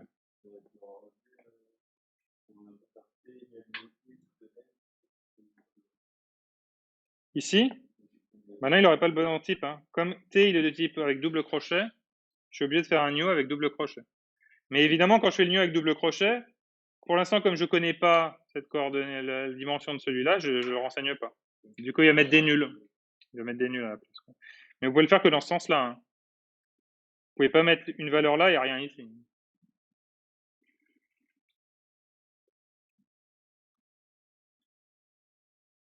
Parce qu'ici, en fait, T de I, là, celui-là, il est de type int crochet crochet, lui. Si j'applique une série de crochets, bah, son type, il perd une série de crochets, il perd ce crochet-là, quoi. Donc, il reste de type int crochet. Là, il fait quoi? Pour. Non, là, il va faire un new int. Bah, en fait, si je pars là-dessus, le premier new, qu'est-ce qu'il va faire? Il va créer un tableau, on va dire, de 5 cases. Si je prends toujours l'exemple de 5. Comme ça, avec que des nuls à l'intérieur. Partout. Ça, c'est ce qu'il fait le premier. Tout en sachant que ce nul-là, il est de quel type? Chaque case ici, là, voilà, de type, chaque case, elle est de type int crochet crochet. Donc, une fois que j'ai ça, j'ai que des nuls dedans, ça n'a aucun intérêt. Donc, ce que je vais faire, c'est que je vais faire tous les new avec la boucle for. Et en fait, chacun de ces machins-là va pointer vers là, un new d'un tableau à une case, un new d'un tableau à 2 cases, un new d'un tableau à 3 cases. Ouais. C'est bon? T'as compris ou pas? Arrête de regarder le stream, il y a 2 secondes de retard. Ah, d'accord, mais donc tu m'écoutes plus alors. Je parle dans le vide. On est d'accord que ça fait ça. Bon, et je vais faire le dernier parce qu'il n'y a pas de raison qu'il ne soit pas. Il y en a 4. Donc, vous voyez que c'est quand même beaucoup plus éparpillé façon puzzle là qu'un tableau en C, quoi, où tout est contigu en mémoire. Là, vous avez des trucs qui sont répartis n'importe où en mémoire. Ce qui vous permet de rapidement, par exemple, permuter, vous pourriez permuter 2 lignes rapidement comme ça, hein, parce que c'est que des références. Hein. Alors qu'en C, il faudra recopier. Quoi. Alors, il est 39, il nous reste 5 minutes. Super ça. Donc là, on a la forme. Et maintenant, on nous demande remplir triangle et une méthode toString, parce qu'on kiffe les méthodes toString. Et est-ce qu'il reste un truc après? Non, c'est... Ah, il y a test aussi. Ouais, bon, test, de toute façon. Si vous avez fini, a priori, en TME, on va faire les exos qu'on n'a pas fait, là. On verra, quoi. Pour ceux qui sont à distance, là, pour le TME, vous allez sur le Discord. Je vous ai envoyé par Moodle le lien. Et dedans, je vous dirai les 2 exos qu'il faut faire, mais peut-être que je peux vous les dire directement si je les vois.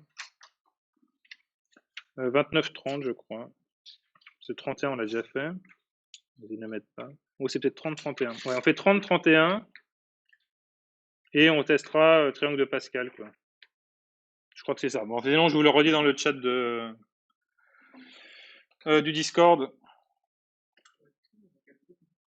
12 points. Non, vous êtes le groupe 11. Je vous ai envoyé un. Vous ne savez pas que vous êtes dans le groupe 11? Ok, vous êtes dans le groupe 11. J'ai écrit un petit message groupe 11 dans le Discord, DL2, dans la section Java. Bon, bref, on perd du temps là. Alors, remplir triangle.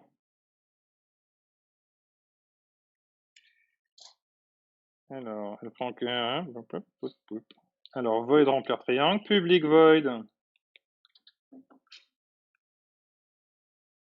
Remplir triangle. Hop. Alors, comment on parcourt cette forme bizarre? avec des forts imbriqués. Alors, premier fort, on va l'appeler I pour les lignes. I égale 0, I strictement inférieur à...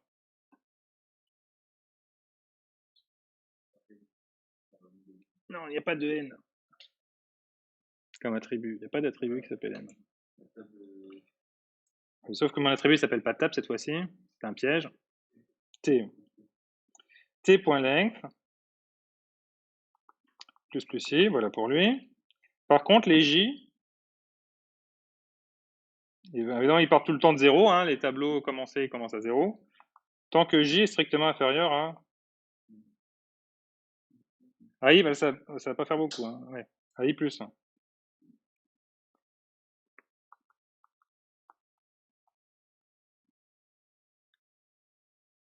Bon, à chaque fois, je fais des doubles points parce que ça s'affiche pas.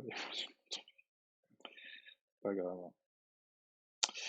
Alors, donc on vérifie. Quand I vaut 0, J va parcourir de 0 à J strictement inférieur à 1, donc il va parcourir une fois, la case 0. Quand I vaut 1, 1 plus 1 ça fait 2, il va faire 0 et 1. Donc il fera bien 2 cases, hein, etc., etc. Donc là, ça parcourt bien la forme qu'il faut. Alors, je suis peut-être allé un petit peu vite. Je vais encore écrire des cochonneries.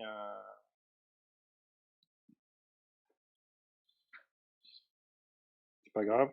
Parce qu'en réalité, il faut quand même que je mette les valeurs extrêmes à la main quand même. Et mieux vaut le faire avant d'écrire la deuxième boucle for. Donc pour chaque ligne, on va mettre le 1 au début et à la fin. T, ligne I et colonne 0 reçoit 1. Tab de T, pardon, de I. Et comment je mets la dernière case là?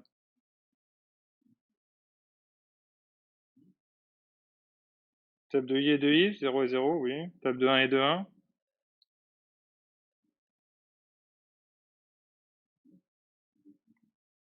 Voilà, c'est bien la diagonale du truc là. 0, 0, le suivant ça sera 1, 1. Voilà. Égale 1. Et maintenant, donc du coup là je vais remplir, maintenant que j'ai fait ça, là je peux remplir a priori les autres tranquillement. Alors cette fois-ci, donc du coup comme j'ai déjà fait cela, alors j'ai pas... Ah si c'est bon. Du coup J je vais le faire partir de 1. Tant que J est strictement inférieur à I plus 1.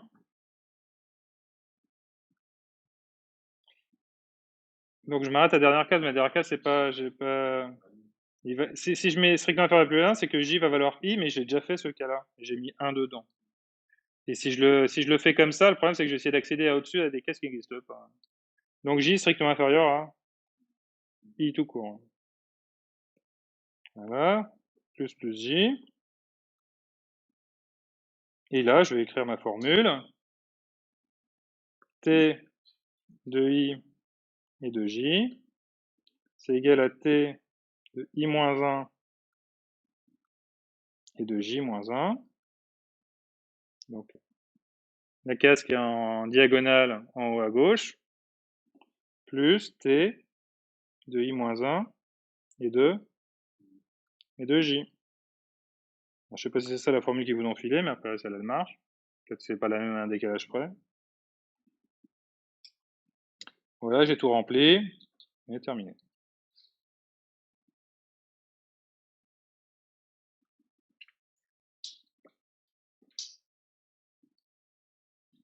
Tu parles avec d'autres de Java là? Non.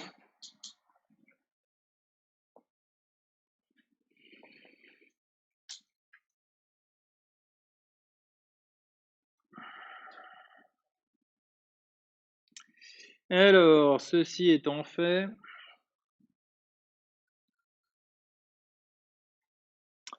je me demandais... Alors oui, alors j'ai laissé astucieusement une place ici, juste pour ajouter int i que j'ai oublié encore une fois d'écrire dans la boucle for. Donc ça, vous la rajoutez là devant, là. Ça, vous le déclarez avant. Bon. Y a-t-il d'autres erreurs? Des erreurs de point virgule. C'est parti. Point virgule, point virgule. Y a-t-il d'autres erreurs? On est bon. On va dire qu'on est bon. Il est 46, on s'arrête. Test triangle. Bon, a priori, cet exo-là, vous le ferez il y avait déjà 3 exos prévus dans le TME. Et celui-là, vous pouvez le faire aussi si vous avez... Ah, c'est peut-être celui-là qui est dans l'implémentation de celui-là. Bon, de toute façon, je vous redis ça dans le chat sur Discord. Et donc, tout de suite pour le TME.